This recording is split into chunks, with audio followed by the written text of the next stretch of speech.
China వాడు ఎలా దొరుకుతాడా అని చెప్పి ఎదురు చూస్తున్న భారత్కి ఒక అద్భుతమైన అవకాశం వచ్చింది. ఏమిటంటే చూడండి, ఆకస్ అని చెప్పి ఒక గ్రూప్.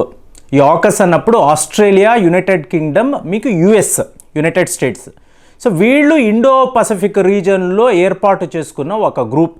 ఆల్రెడీ మీకు క్వాడ్ గ్రూప్ అని ఉంది, అంటే India, Australia, Japan, America.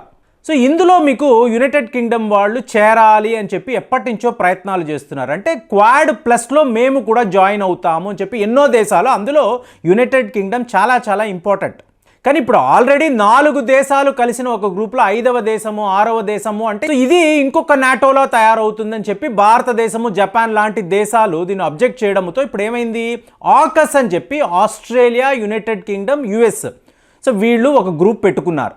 Beginning నుంచే చైనా వాడికి ఇది ఇష్టం లేదు. క్వాడ్ని ఎలా ఎదిరిస్తూ వస్తున్నాడు, ఈ ఆకస్ గ్రూప్ని కూడా వాడు తీవ్ర స్థాయిలో వాడు వ్యతిరేకిస్తూనే వస్తున్నాడు.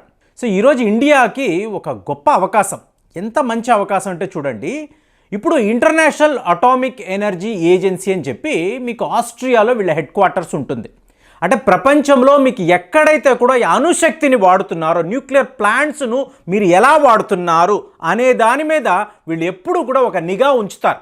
మీకు అవసరమైతే ఇన్వెస్టిగేషన్ కూడా చేస్తారు. ఇవాళ రష్యా యుక్రెయిన్ యుద్ధంలో యుక్రెయిన్లో ఉండే న్యూక్లియర్ ప్లాంట్స్ యొక్క పరిస్థితి ఎలా ఉందో వీళ్ళే గమనిస్తూ ఉంటారు. అలాంటిది మొన్న ఇక్కడ కాన్ఫరెన్స్ జరిగింది.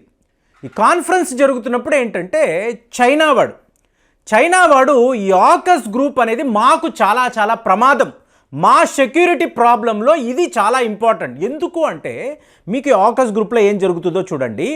ఈ ఆస్ట్రేలియా అనబడే దేశానికి గత 2 ఏళ్ల నుంచి చైనాతో మీకు ఒక మంచి రిలేషన్షిప్ లేదు.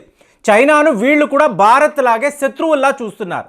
సో ఇవాళ యూకే, యుఎస్ వీళ్ళిద్దరూ కలిసి ఏమన్నారంటే మేము కలిసిగట్టుగా మీ దేశము కోసము, అంటే మీ మిలిటరీ కోసము మేము న్యూక్లియర్ సబ్మెరైన్స్ను తయారు చేస్తాము అని చెప్పి ఒక ప్రపోజల్. సో దీన్ని ఇమీడియట్గా ఆస్ట్రేలియా వాళ్ళు కూడా ఒప్పుకున్నారు. రెడీ, మీరు మాకు తయారు చేసి పెట్టండి. కానీ ఇప్పుడు చైనాకి ఏమవుతుంది, పొరుగు దేశం ఆస్ట్రేలియా, అక్కడ ఇలాగ న్యూక్లియర్ సబ్మెరైన్స్ తయారైతే ఇది చైనాకు ప్రమాదం కదా. సో ఈ వాదనలో మీకు 100% మీకు నిజాయితీ ఉంది కదా. సో ఇలా వీళ్ళు మాట్లాడారు. ఎందుకంటే చూడండి, ఇక్కడ వీళ్ళు మాట్లాడుతున్న ఈ న్యూక్లియర్ సబ్మెరైన్స్ అంటున్నారు చూసారా, యాజ్ పర్ రూల్, అంటే నాన్ ప్రొలిఫరేషన్ ట్రీటీ ప్రకారం మీరు చూసారనుకోండి, మీకు ఒక దేశము అణువస్త్రాలను తయారు చేయడానికి న్యూక్లియర్ శక్తిని వాడకూడదు. ఇది నాన్ ప్రొలిఫరేషన్ ట్రీటీలో ఉండే చాలా చాలా ముఖ్యమైన ఒక క్లాజ్. సో ఇవాళ చైనా వాడు ఇదే ఇష్యూను లేవనెత్తాడు. ఏమన్నాడు, వీళ్ళు యునైటెడ్ కింగ్డమ్, మీకు యుఎస్, వీళ్ళు కలిసి ఆస్ట్రేలియాకు ఒక న్యూక్లియర్ సబ్మెరైన్ అన్నప్పుడు వీళ్ళు అణు అస్త్రాలను తయారు చేసి ఆస్ట్రేలియాకి ఇస్తున్నారు. ఇది చైనాకు మంచిది కాదు, మా భద్రతా ఇష్యూ ఇది, మేము దీన్ని ఒప్పుకోము అన్నారు. సో ఎప్పుడైతే రెజల్యూషన్ అనేది టేబుల్ దాకా వచ్చిందో, ఆస్ట్రియాలో ఈ కాన్ఫరెన్స్లో వచ్చిందో, ఇమీడియట్గా భారతదేశము ఈ రెజల్యూషన్ని బ్లాక్ చేశారు. ఇది పూర్తిగా మీకు ఒక సైంటిఫిక్గా లేని ఒక వ్యవహారము, చైనా చేస్తున్నది తప్పు అని ఇవాళ ప్రపంచం ఏం మాట్లాడుతుంది. దీన్ని ఇండియా తీసుకున్న ప్రతీకారము, tit for tat for China. ఎందుకంటే యునైటెడ్ నేషన్స్ వేదికలో భారతదేశము మీకు మొత్తం ఎవిడెన్స్లంతా కలెక్ట్ చేసి పలానా పాకిస్తాన్ తీవ్రవాదిని మనము లిస్టు చేయాలి, డెసిగ్నేటెడ్ టెర్రరిస్ట్గా మనం ప్రకటించాలని చెప్పి యునైటెడ్ నేషన్స్కి వెళ్ళినప్పుడల్లా కూడా చైనా వాడు ఏం చేస్తాడు, వాడి వీటో పవర్ని ఉపయోగించి ఆ ప్రపోజల్ని బ్లాక్ చేస్తాడు. ఇందులో ఎటువంటి సైంటిఫిక్ వ్యవహారాలు ఉండవు. అంటే మీరు ప్రూవ్ చేయాలి కదండి, అలాంటివి ఉండవు. భారతదేశం పలానా వాడు తీవ్రవాది అంటే అమెరికా ఎస్ అంటుంది, ఆస్ట్రేలియా ఎస్ అంటుంది. ప్రపంచంలో సకానికి సగం దేశములు అవును వీడు తీవ్రవాది అంటే చైనా వాడు మాత్రము పాకిస్తాన్ వాడిని వెనక వేసుకొచ్చి లేదు వీడు తీవ్రవాదియే కాదు, వీడు చాలా గొప్ప దేశభక్తుడు అని చెప్పి అక్కడ చెప్తారు. దీనికి ఏమైనా ఆధారాలు ఉన్నాయంటే చైనా వైపు ఏముంటే జస్ట్ వీటో పవర్ ఉంది, వాడేస్తారు. కానీ ఇండియా ఎప్పుడు కూడా అలా చెయ్యదు. ఒక విషయాన్ని మాట్లాడుతున్నప్పుడు చాలా చాలా సైంటిఫిక్గా మనం ఆధారాలు చూపిస్తాం. ఎస్ జయశంకర్ గారు మన అధికారులకు ఇచ్చిన ట్రైనింగ్ ఎలా ఉంటుందంటే పూర్తిగా ఒక విషయాన్ని రేషనల్గా మాట్లాడు, ఆధారపూర్వకంగా మాట్లాడు, చాలా లాజికల్గా మాట్లాడు, ఎలా పడితే అలా నిందలు అనేవి మనకు అనవసరం అంటారు. దాని ప్రకారం మీరు చూసారనుకోండి, ఇండియా చైనా వాడి రెజల్యూషన్ని బ్లాక్ చేశారు. సో మరి మనం ఎలా చెప్పగలిగామండి, చైనా వాడు కరెక్టే కదా మాట్లాడుతున్నాడంటే అలా కాదండి. ఇప్పుడు ఈ నాన్ ప్రొలిఫరేషన్ ట్రీటీ ప్రకారం మీరు చూసారనుకోండి, మీకు ఒక సబ్మెరైన్ అనేది పని చెయ్యాలి అంటే దీనికి అణుశక్తి అనేది చాలా చాలా అవసరం. కాబట్టి మీకు ఏమవుతుంది, ఒక సబ్మెరైన్లో న్యూక్లియర్ ఛాంబర్స్ అని చెప్పి మీకు ఖచ్చితంగా ఉంటాయి. ఉన్నప్పుడు ఏంటి, దాని యొక్క ఇంజిన్తో ఇది అనుసంధానమై ఉంటుంది. సో అలాగా ఒక న్యూక్లియర్ సబ్మెరైన్ అంటే మెరైన్ అన్నప్పుడు సముద్రం అడుగున మీరు వెళ్లాల్సి ఉంటుంది. సో దీనికి మీకు అణుశక్తి అనేది చాలా చాలా ముఖ్యము. కాబట్టి దీన్ని మీరు ఒక మిలిటరీ సబ్మెరైన్గా చూడడము కాదండి, ఆస్ట్రేలియాకు ఈ సబ్మెరైన్స్ చాలా అవసరము. కాబట్టి యూకే యుఎస్ కలిసి తయారు చేస్తున్నారు. దీనిని మీరు ఒక మిలిటరీ ఎక్విప్మెంట్గా చూడకండి, మిలిటరీ వెజైల్గా చూడకండి.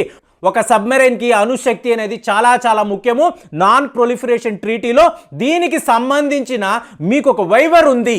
అంటే ఏంటి, మీరు అణు అస్త్రాలను అణుశక్తిని మీరు ఒక సబ్మెరైన్లో వాడవచ్చు అని చెప్పి అందులో క్లాజ్ ఉంది. సో దానిని మనం చూపించి చైనా చెప్తున్నది తప్పు, నాన్ ప్రొలిఫరేషన్ ట్రీటీలో ఇలాంటి ఒక వైవర్ అనేది ఉంది, దాని ప్రకారమే ఆకస్ అనబడే గ్రూప్ ఈ పనులు చేస్తున్నారు. ఇందులో ఎటువంటి తప్పు లేదు.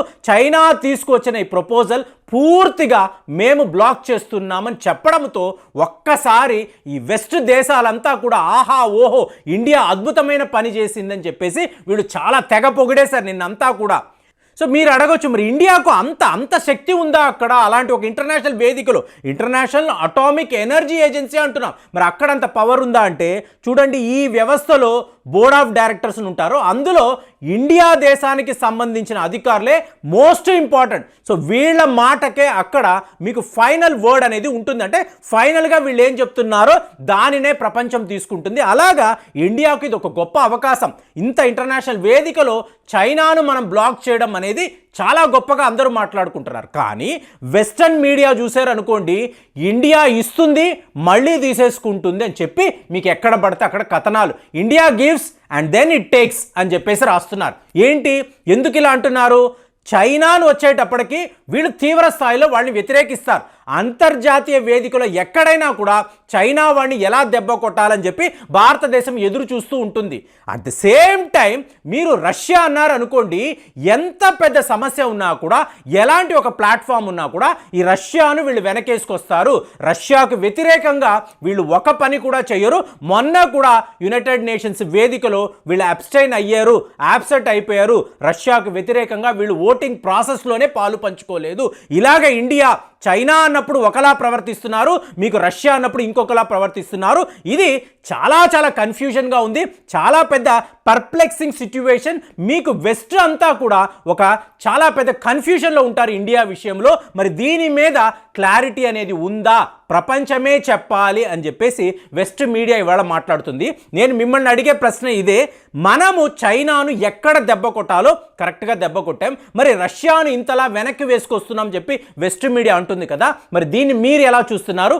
మీ ఒపీనియన్ ఎలా ఉంది? మీ ఫీడ్బ్యాక్ ఎలా ఉందో ఒకసారి తెలియజేయండి. మళ్ళీ వచ్చే వీడియోలో కలుద్దాం. జై హింద్.